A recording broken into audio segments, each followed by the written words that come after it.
recovered by the Chargers. Touchdown, UCLA. With USC great and NFL stud, Frosty Rucker. The Trojans back in front. And LAFB founder Ryan Dyrud on the Believe Podcast Network and LAFBnetwork.com. This is your destination for Los Angeles football. What's going on, Los Angeles, Orange County, San Diego, Santa Barbara, the world, wherever you're listening? Welcome into the LA Football Podcast here on a beautiful Monday evening. What a weekend, huh? Wild weekend for LA football. 2-2 we go. 2-2. Trojans win in a commanding fashion after a bad start. Bruins lose in an absolute gut-wrenching, heartbreaking fashion. Rams come from behind, pull out the win against the Colts in Indianapolis, and the Chargers also lose a heartbreaker on a last walk-off field goal. We're going to get all into it. Just me, myself, and I today, guys. So hopefully I can give you enough excitement, passion to keep you around. Just hearing my voice for about 60 minutes or so, but excited to get into it all. Excited to get into it. I hope everyone's doing well out there. Thank you for tuning in. We are on the LA Football Network. As I said, this is the LA Football Podcast. I'm your host, Ryan Dyrud. You can also find us on the Believe Podcast Network. We're on YouTube at LAFB Network, and we're everywhere you listen to podcasts. Would appreciate it so much if you hit that subscribe button, whether you're on Apple, Spotify, or on YouTube. That way you get notified when we come up with a new show 2 to 3 times a week. Plus, we're doing a lot of live stuff. Going to be doing a lot more live shows beginning this coming weekend, I should say, with all of the LAFB Network crew. So, we're going to do some recaps live right after the games. Obviously, every Sunday morning, Stephen Haglin and I do LAFB Live. So, a lot more live stuff coming. But the LA Football Show comes to you every Tuesday and Friday. So, thank you for tuning in. As always, brought to you by betonline.ag. Head there today. Use the promo code NFL100 for a 100% welcome bonus. It's free money, guys. Free money, 100% welcome bonus. A lot of good game. I mean, the spiel. Just head there, bet on the games. I lost a lot of money this weekend, unfortunately. I always bet on these LA teams because I feel good about them. I felt good about them this weekend with the matchups. And unfortunately with the 2 losses, I usually parlay all 4 of them. And, that hurt me. On Saturday, I had an 8-team parlay that 7 teams hit, and my lone loss that ruined the ball was UCLA Fresno State. And I didn't even take the points. I just took money line straight up because they were 10.5, I think, point favorites. And I was like, that's a little steep. I think Fresno State's got a good offense. I think I predicted them winning by 10, but I didn't feel good enough to put money on that, especially on an 18 parlay. So I just took the money line, and they lost with a walk-off touchdown. Well, no, I guess they technically had to kick it off again, but we'll get all into that. So anyway, betonline.ag, head there today and sign up with the code NFL100 for a 100% welcome bonus. All right, I'm gonna work backwards or recent to less recent. Instead of going what games happened first, I'm going to start with the Chargers, and then we'll go Rams, and then we'll go Bruins, and then we'll finish with the Trojans. So for those of you listening at home or wherever you are, and if you don't want to listen to a specific segment, that's the order I'm going in. I'll put all the times in the description. Hopefully listen to the whole show so you can learn something about each of these teams. I know many of you, Rams fans probably hate the Chargers. Many of you Chargers fans probably don't like the Rams. Trojans fans and UCLA fans, obviously you're not going to like the other team. But maybe you'll learn something, or, Rams, Trojan fan, Rams, vice versa. That's the whole point of the show. So let's get into this Chargers game, shall we? I can't remember ever. I think I tweeted this during the game. For most of the game, it was like 14-14. It was right around a tie all game. Low scoring affair, but it was offenses were moving the ball. They just couldn't score. And I remember tweeting, I don't remember a more exciting 14-14 game. Final was 20-17 Dallas. But usually when you have that score, it's typically, a pretty boring game. Offenses are going 3 and out, just can't really get anything going. It's a defensive kind of slugfest. This one had all of it, though. You had turnovers. The only thing I hated about was the penalties. You had tons of penalties. I think the Chargers finished with 10 or 11. which you just can't have. You're not going to win many football games like that. And I know some of them were BS, which we're going to get to. But overall, just can't have that many. I think Brandon Staley said it many times in his presser. Just didn't play clean football in all phases. Got beat in all phases because we didn't play clean football. So I thought his presser was pretty telling. I think he was proud of the guys where they played. I think this team, and what I want to say right out at the get-go, is because many people, especially if you didn't watch the whole game or you didn't watch a lot last year, if you're more of a score box checker, or maybe you watch like a little bit here and there, you'll see, oh, wow, here we go. Chargers lost another one-possession game. Same old song and dance. One-possession game. Couldn't win the close game. Last week was a fluke. But if you watched the game, you knew it was different. Like last year's close losses, it was like mistake-riddled, right? Like poor game management or clock management. Just left stuff on the field. I would say in this one, they didn't leave anything on the field. Like, like I said, we'll get into some of those penalties that took 2 touchdowns off the board. 2 touchdowns came off the board from penalties. Justin Herbert had a red zone interception. So there were definitely mistakes, but it had a different vibe, a different feel. It wasn't like they left it out there and you're like, man, that's the game. The Chargers blew that game, which is what pretty much every one-possession game was last year. It was like they blew it. This one, some unfortunate things happened. Some mistakes were made, but the Cowboys just went out there and beat them. I don't think that this should be a worry. This should be people panicking. This definitely shouldn't be people comparing this team to last year's squad because it's very different. Offense was humming, moving the ball. They're like third or so in explosive plays this season. So, I mean, they're running they're using their offensive play calling efficiently, which I said all along with this new scheme is what they're going to want to do, run an efficient offense, but they're still having those big plays, that big play ability when you have a quarterback like Justin Herbert, that obviously helps. So it was a tough loss. And you hate to see Brandon Staley's defense be the one to give up the loss at the end. A tie game. I think two minutes and change on the clock when the Cowboys get the ball back and they allow them to drive down into field goals range. Still to make the kick. It was like a 56-yarder. Greg the Leg, former Ram, nailed it, drilled it. So kudos to them. I thought they ruined it because Mike McCarthy was doing his Beth Anthony Lynn impression with just horrible clock management at the end of the game. They could have ran like one, maybe 2 more plays to get some more yards, and they just didn't. They just chose not to run on their play and have a 56-yard kick when they had 30 seconds to play with to get, a few more yards, and they didn't. So I was like, oh, wow, they may have just ruined it, but he ended up drilling anyway, so it didn't matter. But, a lot's been said already about this game, about this team, about, what went down.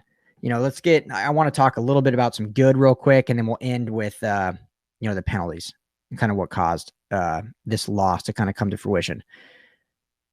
Justin Herbert, another good game. Let's start with him. 31 of 41, 338 yards, a touchdown. Did have the 2 picks. I want to talk about the picks quickly. The first pick, and Brandon Staley, I noticed it too, but Brandon Staley is the one that said it, and I appreciate this. The Dallas corner, it was an attempted, cross pattern to Keenan Allen. Dallas corner cut it, made a great play on the football. Kudos to him. I think everyone was like, wow, that's just a great play. It's not a bad pass, not this. But Brandon Staley said, Keenan's got to cut that route in more.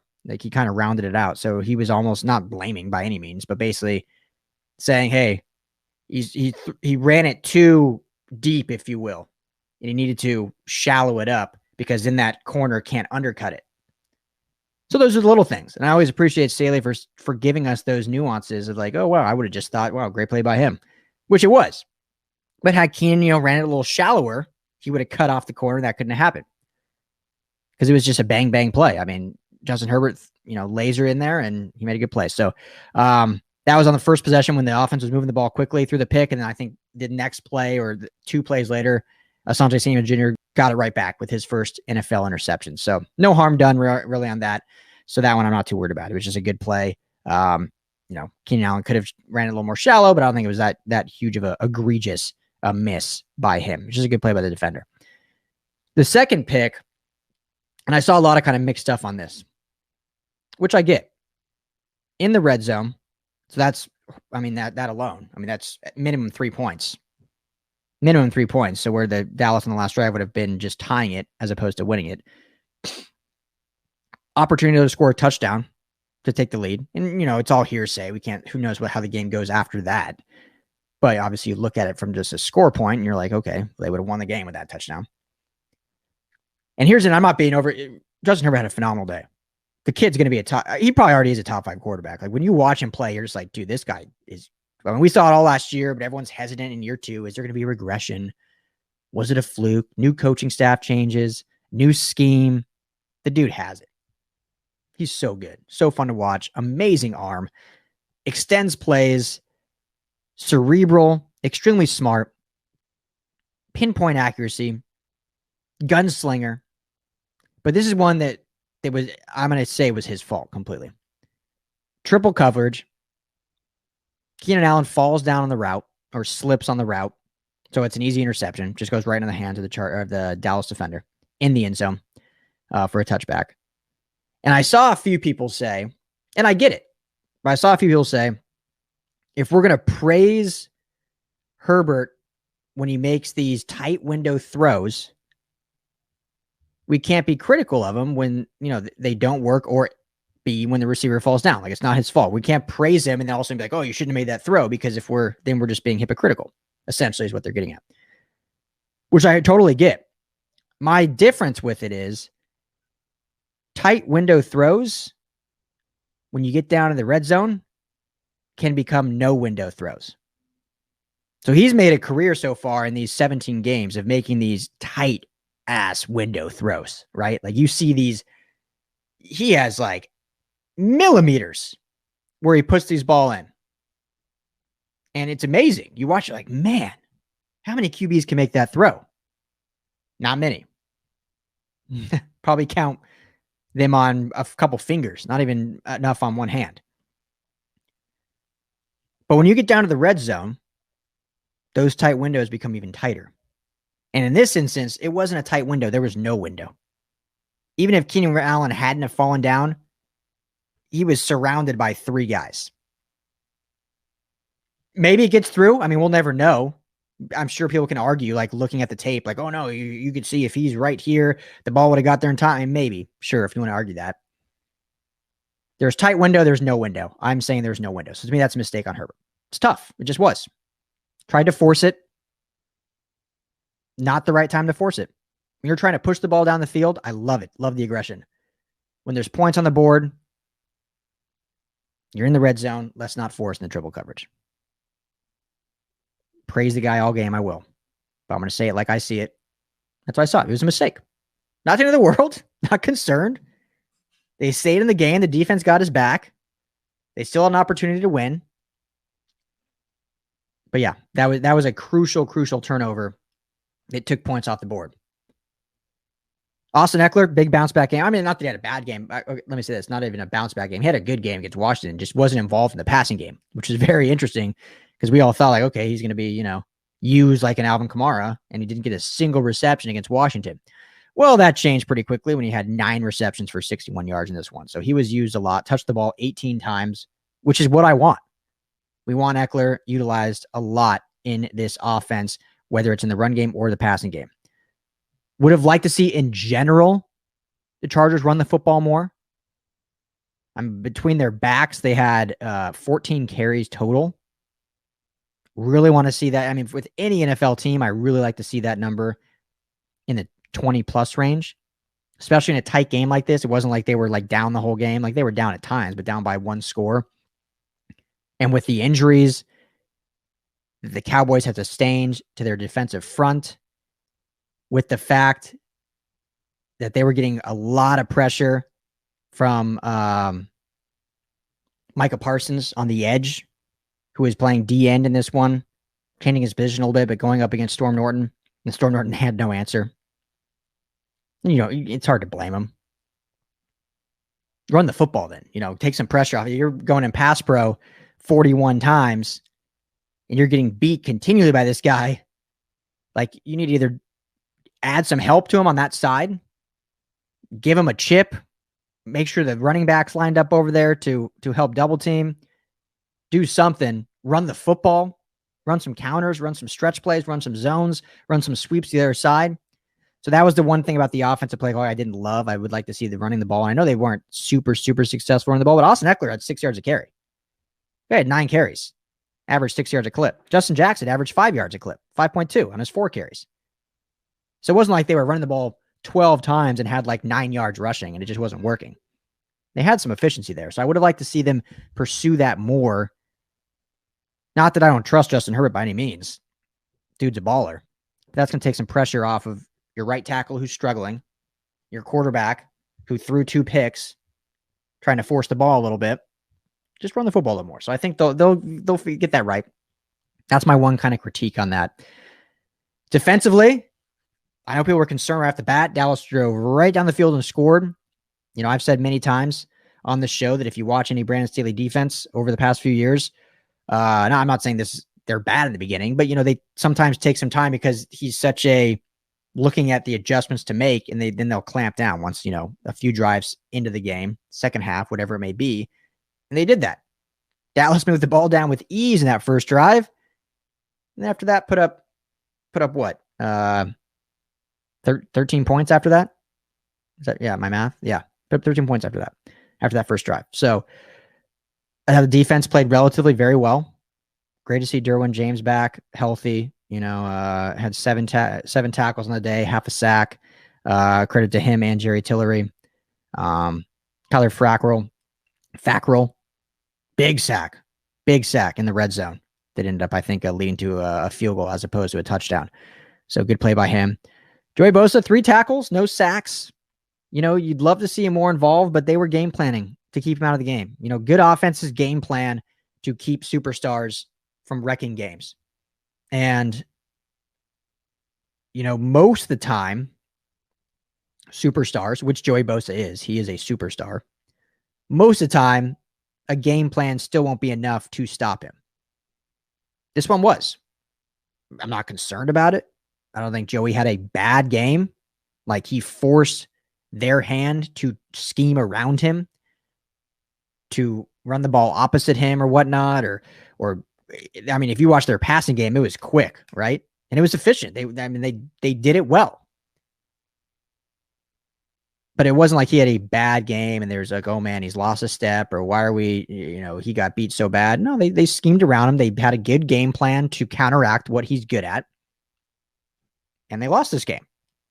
Go back to the drawing board, get in the practice room, and I bet you he balls out next week. Bet you he absolutely balls out next week. So, tough loss for the Chargers. You know, you hate these one possession losses again. You know, same song and dance like everyone says, but it wasn't. I just think this team played very, very different.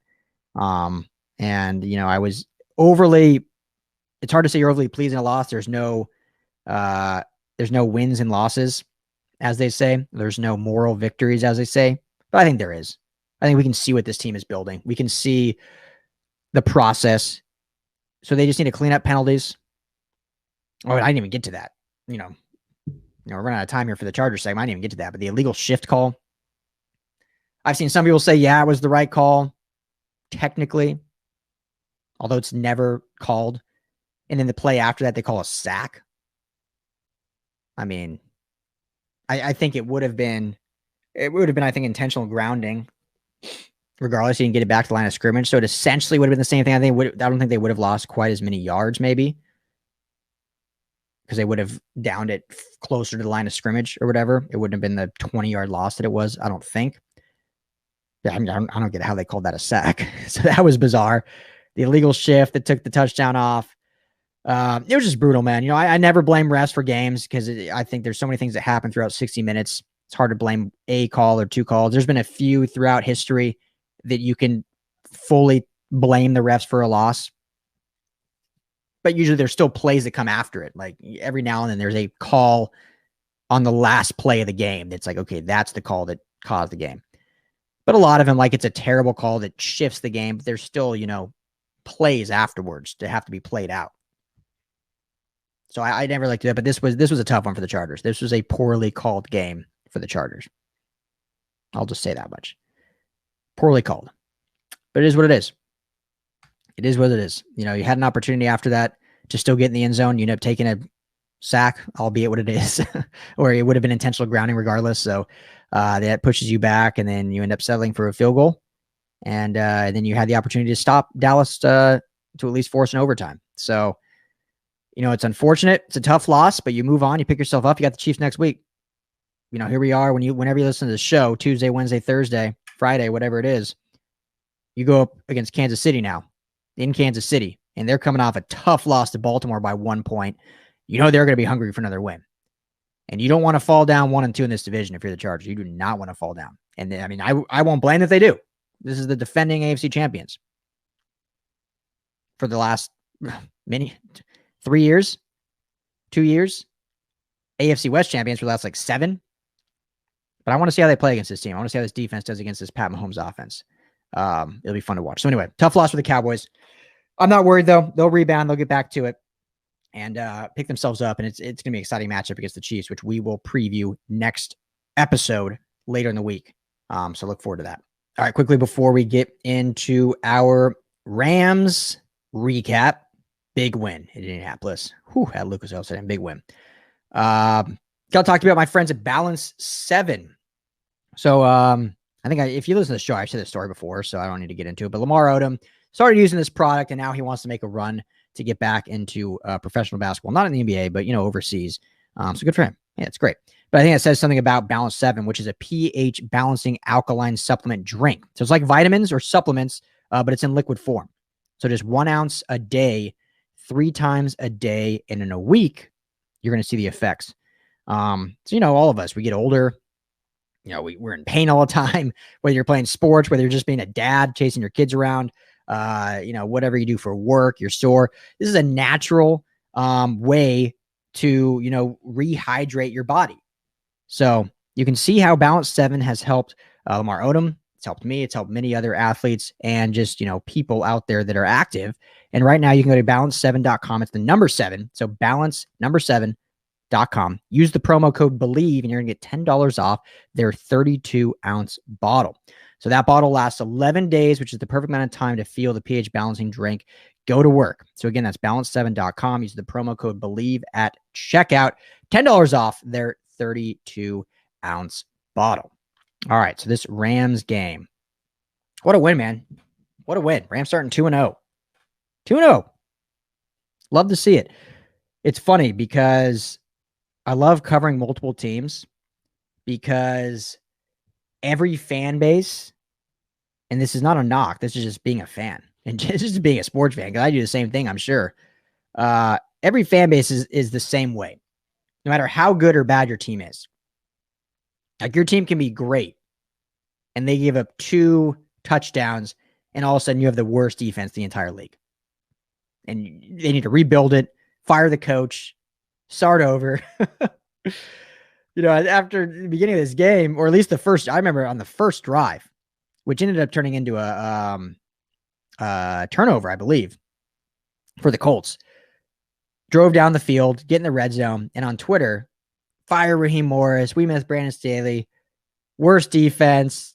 What a regression. It's 1 drive in.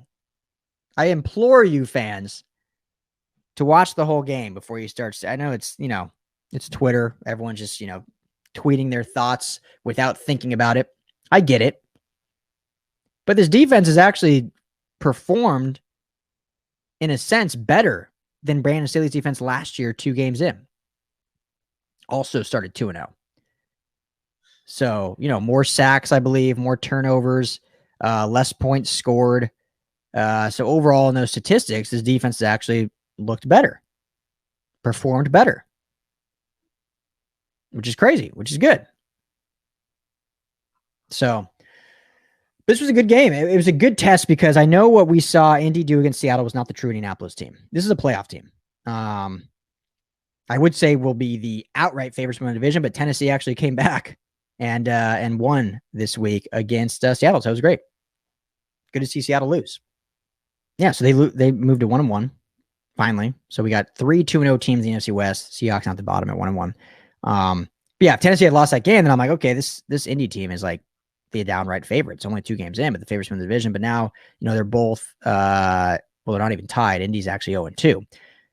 But I don't think, Jacksonville's definitely not making a move anytime soon. And the Texans have been a good story with how well they've played 2 games in, but, they just don't have the talent, I don't think, to really hold on down the stretch. This is going to be between Tennessee and Indy, and I don't think both make it again. I think the AFC West might see 3 teams go. And, other divisions, who knows about the AFC North, but they're going to rebound with. And that being said, this Indy team was not what we saw last week in Seattle. I knew they were a better team. They're getting healthier on the offensive line, getting healthier in the running back room. Carson Wentz is still getting comfortable back there and can be a good quarterback, which we saw. So I don't want anyone to sit here and be like, man, this was a bad team that took us to the brink. No, this was a playoff team last year, and it's going to be a playoff team this year. We're close to it. This Rams team is still getting used to each other, not playing any preseason games. Game 2 of them all lining up together with the same uniform on, with a new quarterback at the helm. So I'm not concerned at all. It's a big win. Big. Anytime you won on the road, it's good. It was sloppy. There were some mistakes made. It wasn't pretty. It wasn't dominant, but they won the game. And that's what you take to the bank, and you say, okay, now how do we clean it up before Tampa Bay? How do we clean up some of these mistakes before we play the defending Super Bowl championship? And they'll do that. I think they'll do that. Matthew Stafford finished the game 19 for 30 for 270 yards, 2 touchdowns, did have the interception, which is a bad pick, just a forced throw. Stafford's a gunslinger, man. So he's going to do that sometimes, unfortunately. You don't want to see it all the time. I know Detroit fans were like, see, we told you. Just matter of time before you see that in Stafford. That's a quarterback that takes chances. If he has 3 of those a game, that becomes a concern. 1, and then he cleaned it up right after that. I think the very next drive, drove him down, got a touchdown. So, not a great pick. Forced throw. No concern to me. No concern. There was never a point, I think I talked last week after the Bears game, I think I was actually on Nick and Dean show on the Rams brothers. And I think Nick asked me, like, were you ever concerned in this Bears game? Like, oh, wow, this might actually be an upset. I never was. I felt the same way in this one. I was really never concerned that the Colts were truly ever had a shot to win this game. I just think this Rams team is too good. They were going to clean things up when it mattered. They were great in the red zone on defense, forcing turnovers, holding to field goals. And yeah, so biggest concern for this team right now is Daryl Henderson. Like a lot of us thought, banged up again, rib cartilage or, a rib injury. Hasn't been ruled out yet, but I would say pretty unlikely that he goes against the Buccaneers. Sony Michel, when he came in, he actually got 10 carries, averaged 4.6 yards a clip, looked very good. But you're going to want more backs than 2 against Tampa Bay, just for depth. So it'll see if they pull someone up off the practice squad. They did just sign Hawkins, who had a very good collegiate career. See if they end up putting him on the game day roster next week. Sony Michel obviously will be the starter if Daryl Henderson can't go. But, it's one of those, I don't want to sit here and be like, I told you so, and I know more than the coaching staff, because I don't. I'll never pretend to know more than Sean McVay, who's one of the smartest guys out there and a great football mind. But I've been pretty vocal that I love Daryl Henderson in a complimentary role. I don't see him as an every down 20-plus carry back. That wasn't what he was in college. That, in my opinion, wasn't what the Rams drafted him to be when they took him. At the time, they still had Todd Gurley. They took him as a complimentary slasher, big play ability back. I didn't see him as a every starting or first and second down, 15 to 25 carries a game. I just didn't think he was built for that. I didn't think he could sustain that. And unfortunately, he's been banged up. I don't know if injury prone is the right moniker yet, because but he's missed games every year of his career. So however you want to say it, and we might miss another one. And it's unfortunate because he was playing well. So it's not like he's not good enough to be that. It's just the way he plays, the style he is, the way he's built. It doesn't seem like he can sustain that, especially for week 2.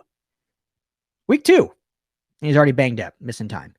We already lost our starter in Cam Akers. So that's my one concern for this team is they need to figure out the running back stable And I believe in this scheme, there's even talent out there they could pick up off the streets that I think can tote the rock and get yards for this team. But Sony Michel's a guy who's also had injuries in his past. But unbelievable defensive front. Dominican Sue, Vita Vea, Shaq Barrett off the edge. Probably the best linebacking core. Devin White and Levante David. I mean, it'd be hard to pick who's better than that. They have a good pair in Chicago. Some other good pairings, but Tampa Bay might be the best linebacking core. So it's gonna be really hard to run against that team. But you need to at least commit some carries to open things up for play action and Matthew Stafford. You don't want to go out there and run the ball 9 times. I feel much more confident if Stafford has to throw the ball 40 plus times, 45 plus times than I would if Goff was still the quarterback. Much more confident, but it's not a recipe for success. You need to be able to run the ball effectively or at least just commit to it. You could have 15 carries for 30 yards, but those 15 carries, that 14th might be enough where the play action on the next play releases Cooper Kupp, releases Deshaun Jackson, someone cheating in because you've actually ran the ball a few times. You run it 8, 9 times. I don't like it. So that's the one thing I want to see committed, which they were committed in this week. They ran the ball almost like 25 times, 23 between Henderson and Michel, and you get your few wide receiver sweeps that they always run. Which one was a horrible play call. 3rd and short, and you get Kupp on the sweep, and he ends up losing like 4 yards. Did not work out well. Speaking of Kupp,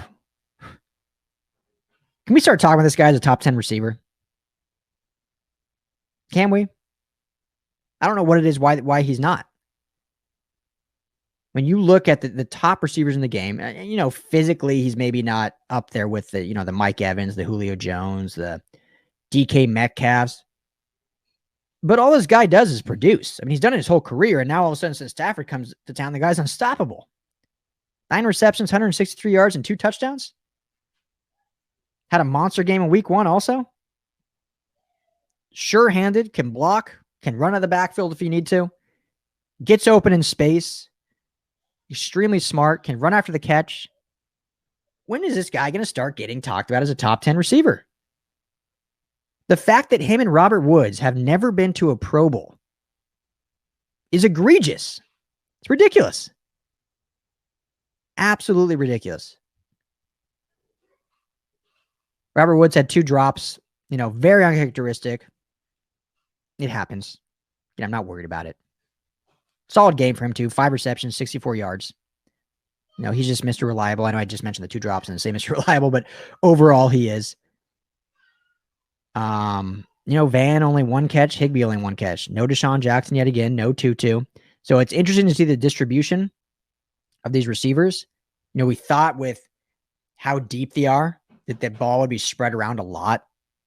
So far, it's kind of been the Cooper Kupp show with some other guys sprinkled in. But I just said, if it's working, if the dude's always open, feed him the rock. So I do want to see Jackson involved at some point. I think McVay said after the game, it's his job to call plays to get him involved. So he took onus on that. Really didn't even have any snaps out there. But they didn't need him. So it's not a horrible thing to have. If you don't need him, don't force it. But I want to see Kupp start getting into those conversations of a top 10 guy. I don't know why. This is his size, maybe his 40 time. You stand him next to DK Metcalf and doesn't look the part. Stand him next to Julio Jones, doesn't look the part. Antonio Brown never looked the part. He was smaller in stature. That's why he got drafted in the 6th round. Dude produces. Runs great routes. Doesn't drop the football. Comes up clutch when you need him. That's Cooper Kupp. Let's start giving this guy the respect he deserves. I know we all do out as, Rams fans, and people that cover the Rams always do. But nationally, this guy needs to get in those top 10 conversations. Like, give me 10 receivers you would rather have on your team than Cooper Kupp right now. On your team. Not a guy that, fantasy-wise, this guy might have the ability to produce more. If I'm taking 1 through 10 and I said I need this guy on my team, give me 10 guys you'll take above Cooper Kupp. There's some great receivers out there. But I don't know if I can think of 10. Maybe I'll try to. Next episode, we'll talk it out. So, but good win for the Rams, 27-24. They finish. They come from behind, actually. They dropped down late in the game, came back when they had to have it, when Stafford, everyone, all these Detroit fans, like, when the game's on the line, you wait, Stafford's going to throw a game-clinching interception. Didn't happen this time. When the game was on the line, he drove the team down and got the points they needed. Rams win 27-24. Didn't cover. I was a little bummed. Didn't cover. Another bet I had on Bet Online. They were 3.5-point favorites. Took the points. They won by 3. So a little bummed that, hey, they got the win. It's all good. So next week, Tampa Bay should be a great one. We will have a great guest on for that on our preview show at the end of the week. So that'll be a lot of fun. And yeah, your Rams are 2-0, and to me are still one of the Super Bowl favorites. This matchup against Tampa Bay is going to be so much fun. So much fun. So, but we'll get all into that. 2-0. Let me know how you guys think. At Ryan Dart LFB on Twitter. Would love to know your thoughts on this game. I know we talked a lot throughout this actual game. So, most of us talked a lot, but if we haven't talked yet, hit me up. Ryan Dart LAFB would love to hear your thoughts on that Rams win. So, all right, before we get into our segment on the Bruins and the heartbreaking loss, have you heard of playactionpools.com yet? Our pod is partnering with them. Once again, that's playactionpools.com this season to bring some interactive fun to the sport we love most. You'll be able to get in the action with our playactionpools.com football pick'em challenge. It's open to everyone. How it works, you sign up to our contest, Believe Football Pick'em, that's BLEAV, Football Pick'em, at, I'll say it again, playactionpools.com. Get your picks in it each week. We pick 10 of the highest profile games of the week, 8 NFL, 2 college. You're not picking 50 games. Pick those 10 games. Person who picks the most correct will win a pair of electric sunglasses and a pair of DC shoes each week. So again, playactionpools.com, sign up for the contest, Believe Football Pick'em. Make your picks today. Win some free stuff. Can't go wrong with that. Right? All right. Bruins game. I was at this game in the press box.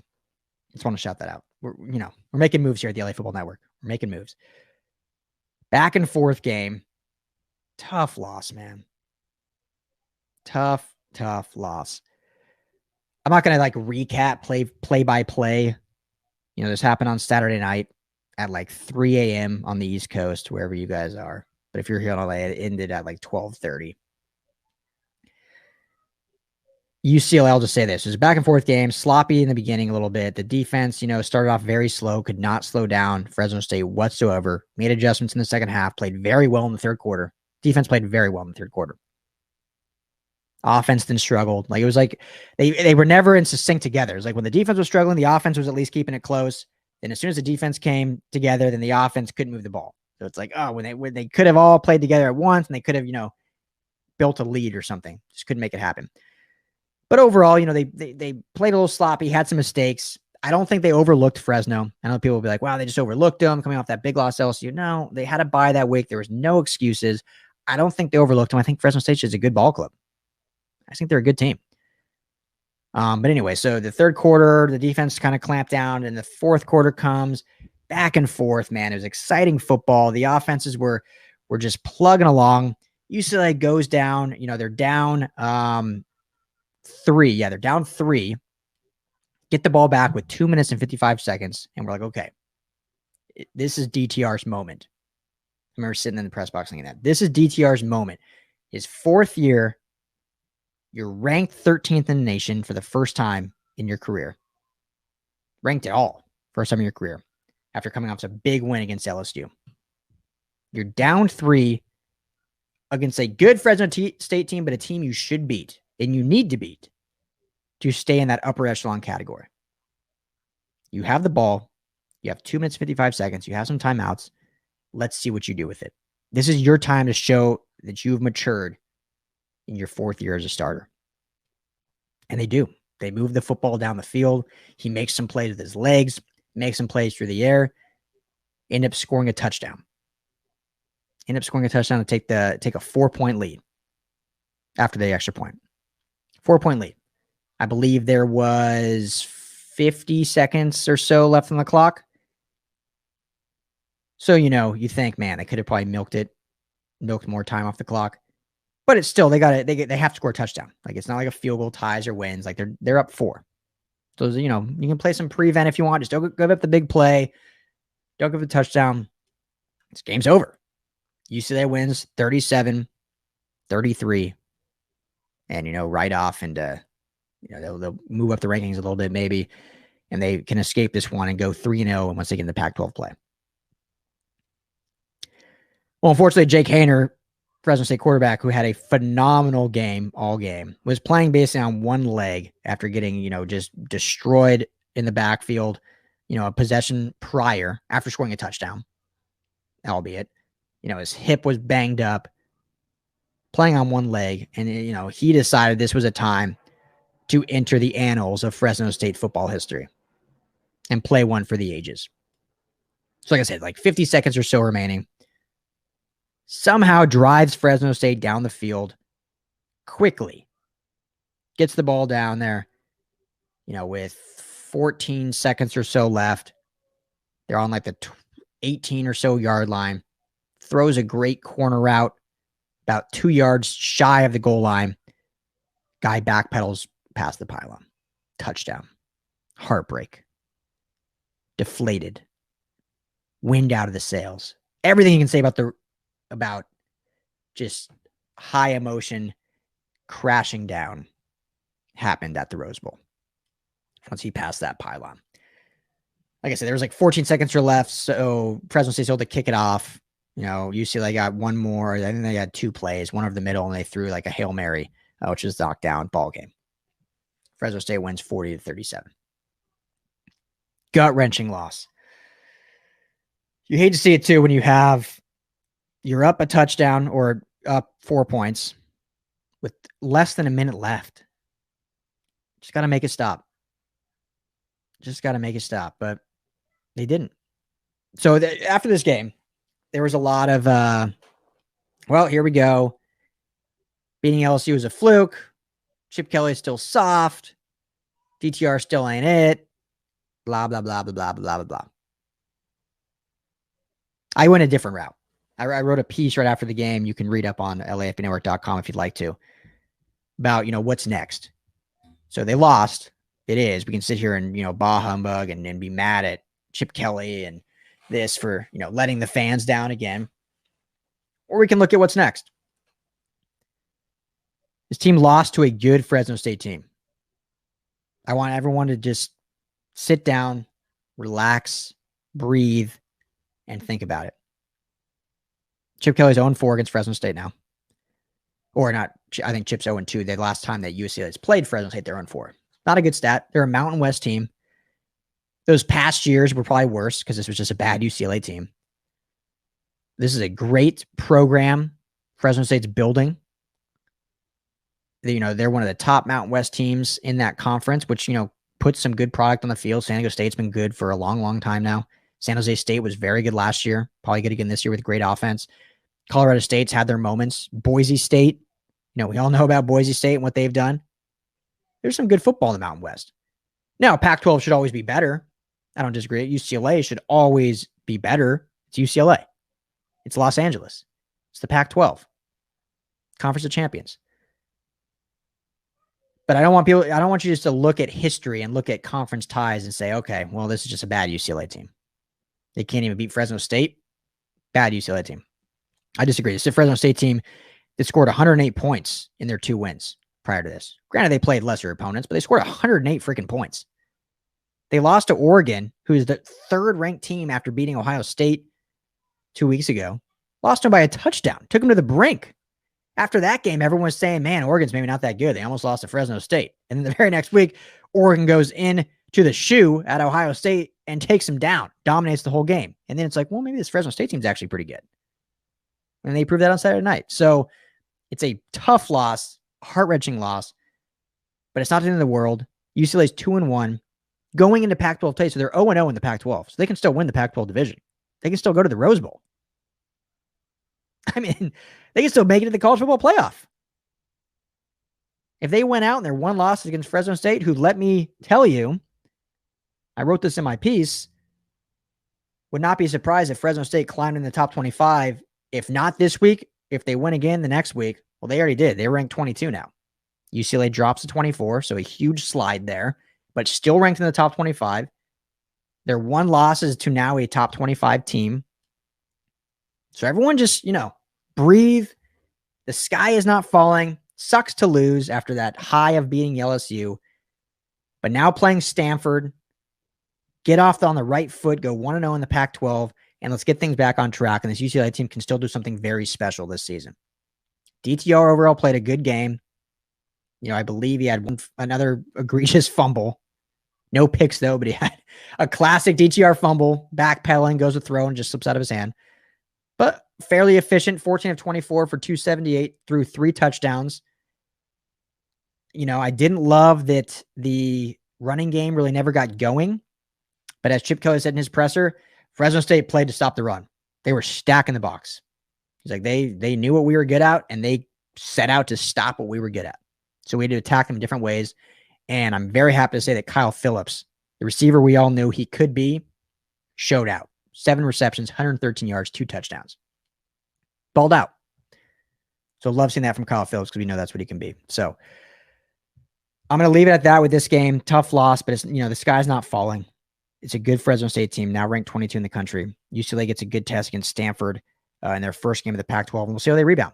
That's how we're going to see what this team's made of. If they can come out and ball out against Stanford and win, I'm not even saying they need to win big, but play a good, clean game in all phases of the game, and beat Stanford, get back on track. Then it's like, okay, lost a tough game, but hey, this is still a good football team that can have a special season because I believe they can.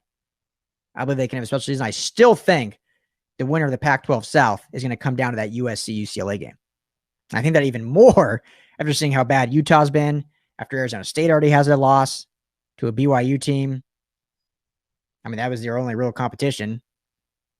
Colorado is a year or two away. I know they took A&M to the brink, but, they're playing a true freshman quarterback. They got just blanked by the team they played last week. Arizona, obviously, is a dumpster fire, so we're not worried about them. So it's going to come down to USC and UCLA, both with one loss, although UCLA is undefeated in Pac-12 play thus far. So they can go 1-0 against Stanford. It's going to come down to that second to last week of the season when those two teams play each other. Can't wait for it. Can't wait for it. So, speaking of SC, let's get into that now. Quickly, though, before I do that, Brewery X. You guys on the Brewery X train yet? Gotta love Brewery X. If you're a beer drinker, you got to check Brewery X. They're in Anaheim on the La Palma Beer Trail. Off the 57, they're right near Angel Stadium and Honda Center. They're the new, I think they officially announced, I don't know if they officially did, but I'm going to do it right now. I don't know if you say the new partner of the Anaheim Ducks, but where there used to be, if you've been to a Ducks game at Honda Center, they have like the shock top, I don't know what they call it, but it's like an area that's like the shock top area at Honda Center. They only sell shock top. Well, that's now the Brewery X area. Brewery X is partnered with the Honda Center, our partners. So they're getting big time. So you got to check that out. We're doing some fun stuff this season. We're going to be doing some parties at Brewery X. We're going to do some party buses to games where we'll meet at Brewery X and then party bus to our LA football games. So you got to check them out. You can find their beer in Total Wine, Bevmo, or Trader Joe's. So pick them up. Tell them the guys at LAFB sent you. All right. USC. Donte Williams. Jaxson Dart. This game started off. Oh, man. Trojan fans were having a meltdown. I was talking to Frost. He turned it off. I don't know if he wants me to promote that, but he turned the game off. Down 14-0 to Washington State. And it looked exactly like the Stanford game. Sloppy, no emotion, no urgency. Couldn't move the ball on offense. Couldn't run the ball. Defense could not stop Washington State for anything. Washington State was just moving the ball at will.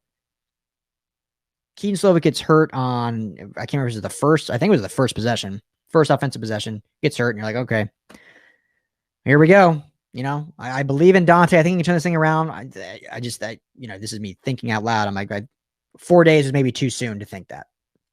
I had a lot of hype that they were going to come out fiery and blow this Washington State team out, and Donte Williams was going to prove that he was the man for the job, or at least in that short time, he was the guy to get his team going. Maybe 4 days just wasn't enough time. Need more time to instill his style, his system. Down 14-0. Here we go again. Let me get a spark.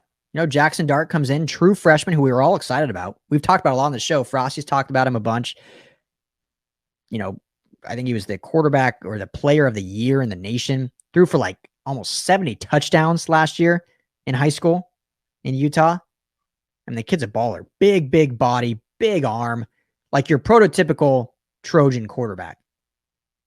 Love Keaton Slovis. I've always shown my love for him on the show, and I love him. And they have a big. We'll get into that in a minute. They have a big QB question here going to the next week, but he wasn't your prototypical size-wise. A little smaller stature. Didn't have the huge arm. By smaller, I mean he's still like 6 foot, but didn't have the cannon arm like these. Like the Sam Darnolds, like the Matt Leinerts. That wasn't his build. He wasn't really recruited to be the starter here. He recruited a 3-star guy out of Arizona that was essentially going to back up JT Daniels. And then when JT Daniels eventually went to the draft, maybe he'd get that job as a senior or other recruits would come in. But he was kind of just coming in to be a backup. And then he, we all know what happened in that story about how he came in after JT Daniels got hurt and just never lost the job again.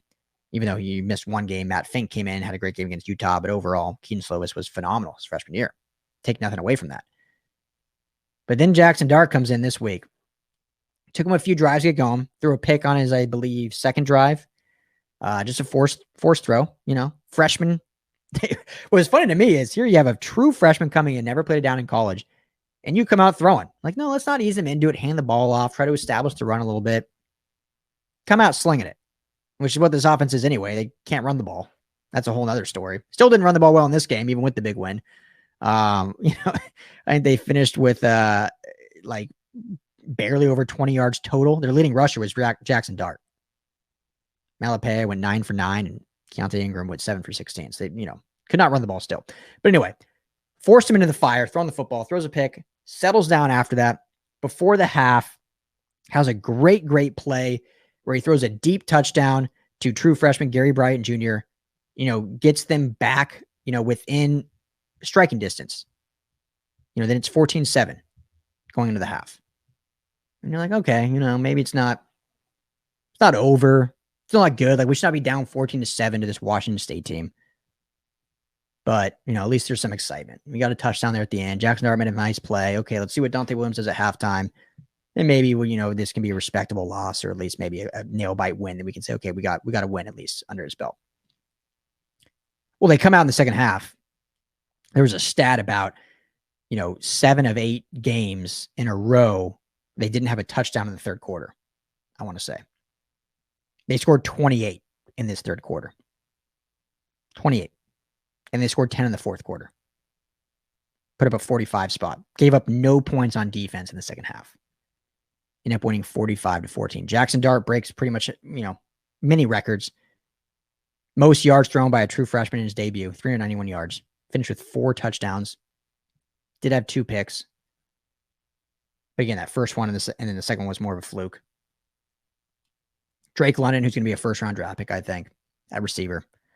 13 for 172 tubs. Gary Bryant Jr., finally, we see him. We haven't seen him at all.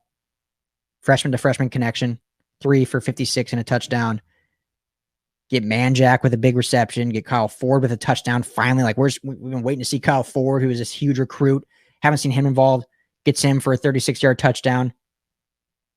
Taj Washington involved. All these guys. Spreading the ball around. The defense balls out in the second half. Like I said, no points. They finally get after the quarterback.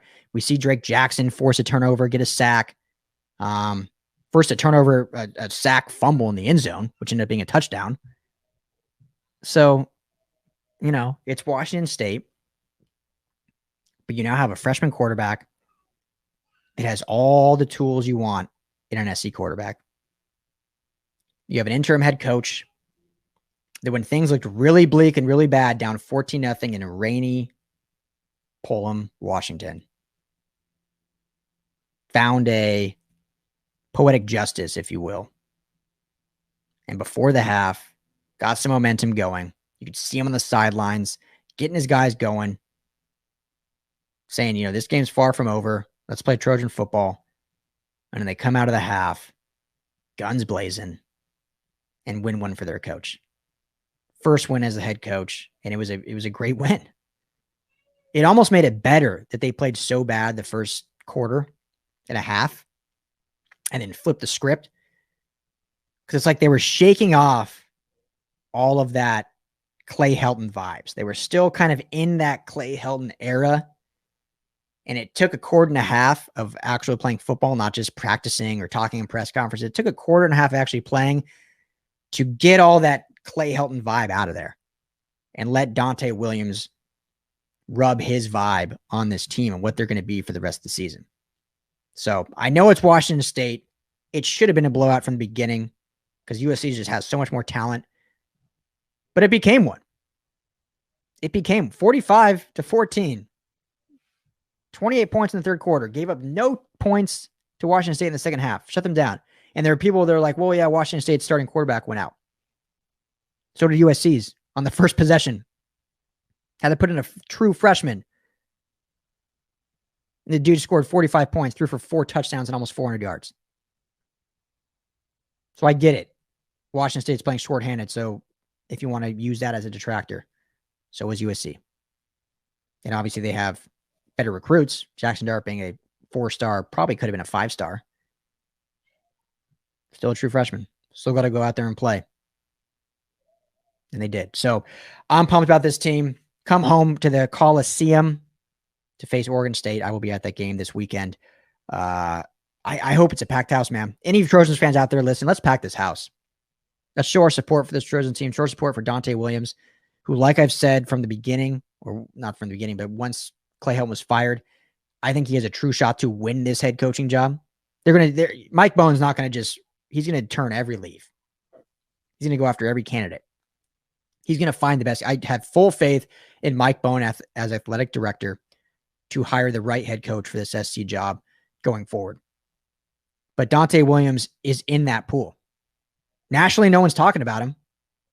But we've been here at the LFB Network. We've been talking about him because he's a hell of a coach. He's the best recruiter in the nation. And you don't want to take that risk if you hire someone else losing this guy. Because he's going to, regardless of what happens, he's going to do enough this year to garner a head coaching job somewhere else. Maybe not the caliber of SC if they lose a couple games still. But if he wins out, they beat UCLA, they go to the Rose Bowl, they win the Rose Bowl.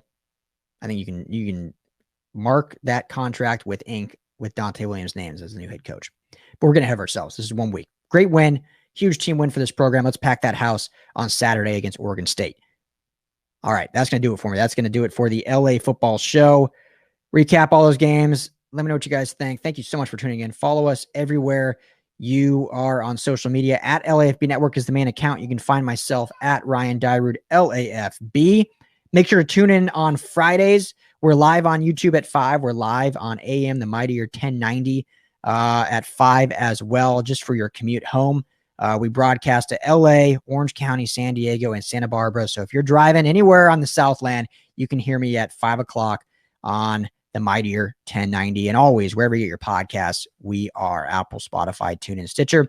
Make sure to head to lafbnetwork.com for all of our great articles. We're pumping out like 30 articles a week, guys, on these teams. Plus, we do fantasy stuff, some betting articles. We got everything you need for LA football.